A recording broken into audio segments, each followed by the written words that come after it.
slight change of plan this week. I was going to be talking about scale choice over particular left-hand chords.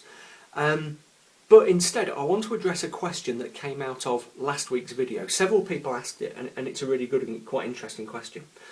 Just as a reminder, in last week's video, I was talking about how to play blues in so-called difficult keys, like E, A, and D, rather than the keys, often we play them in, even in my videos and stuff, like C and F.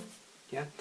And the point I was making was that in many ways, playing the blues in a key like E is simpler than playing in a key like C, and that's because of the way the different blues scales work in those keys. So if we consider the basic blues scale of C, as you'll see, we have 3 black notes. The basic blues scale of E, for example, has only 1 black note. Okay? So leaving pentatonics and other things you might use in the blues aside, if you're just looking at the basic blues scale, you only have 1 black note in E, and it's the same with A, but you have 3 in a key like C. Yeah? So this idea that E is a more difficult key than C is certainly true if you're playing like classical music or a lot of jazz or so on and so on. But in the blues, actually, a key like E is easier, and that's great because guitarists really like the key of E and the key of A. So if you're in a band and you can play blues in E, the guitarist will love you for it. Okay, the question that came out of that was, how does that affect crush notes? Okay, because crush notes are a really important, in fact they're kind of a defining part of what the blues is, and a lot of jazz too. Just to remind you, what do we mean by a crush note? A crush note is something like this. Okay, it's where we're sliding usually from a black note to a white note. You can crush white to black, or white to white, but usually it's black to white. And the reason it's usually black to white in the blues is because playing crush notes is as much a rhythmic effect as a melodic one.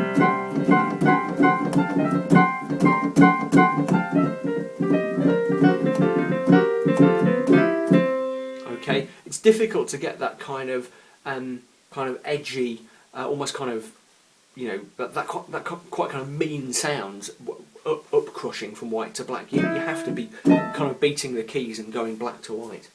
So it's a really important part of the blues. If you've got a blues key in which there are fewer black notes, how do you do that? That was the essence of people's question. Okay, really it's quite simple. Yeah. If you look at what you're doing, or what I was doing there in the key of C,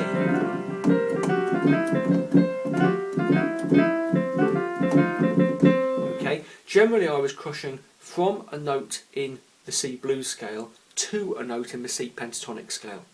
Okay, because when I'm playing the blues in C, usually I'll use the blues scale and I'll use the pentatonic on top of it to create what I call the extended blues scale. Okay, if all that's a mystery to you, I do cover it all in my early tutorials.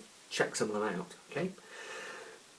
Now, obviously, the key of C offers us a lot of very obvious opportunities to do that. Yeah. In particular, those two. In E, it seems there are fewer opportunities because that seems to be the only one where we're going from the B flat to the B. Okay.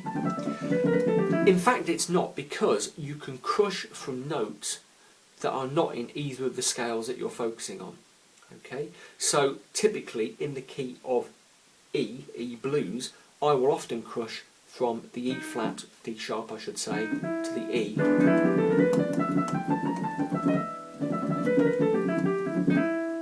Yeah. Now, that note, D sharp, is the major 7th in E, and usually that would have no place in the blues at all. Whoops. Because it's kind of sweet. You would find it in quite a lot of jazz, but not in the blues. But to play it as a crush note, or as the first part of a crush note, is absolutely fine, because the note people actually hear is the one in the blues or the pent scale. Okay?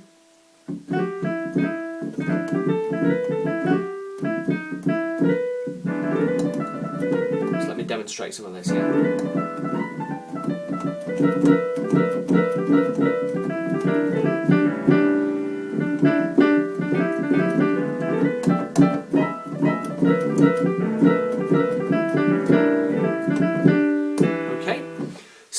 you can still use as many crushes almost as in the key of C. The thing is, you tend to use different ones. So you'll see that the ones that were kind of falling under my hand there was that shape. Yeah? Which you wouldn't do the equivalent in the key of C, okay? Because you would be crushing from the F sharp to the G and the B natural to the C, and it just wouldn't work. It'd be really difficult. Whereas in E, it works. Yeah. That has one or two implications. It means, first of all, if you're playing the blues properly in E, it's not just a transposition of the way you were playing C. It actually sounds different. Okay, so a blues properly played in E will be very different from the same one played in C, a similar one played in C, because you will naturally find different crushes and different patterns falling into your hands, because, if you like, because of the shape of to be really pretentious, the topology, the topography of the blues scale in the different key. Okay. It also means that several licks that you might play in one key don't really work in another. Yes, I've just demonstrated one there. In E, that works beautifully. In C, it would just be a mess. Similarly, in C, a really common one, that kind of pattern doesn't work quite as well in E. You can do it, but you're having to crush up, and you don't get the same effect doing that as you do doing that. Okay, because like it or not, you're going to spend slightly longer on the white note, and you're not going to get the full, that kind of mean, edgy sound. As ever, the trick is to kind of experiment and play around and see how it works for you. Do keep practicing. If you're into this kind of thing, do keep practicing your blues in E and A, and see what sounds you can come up with.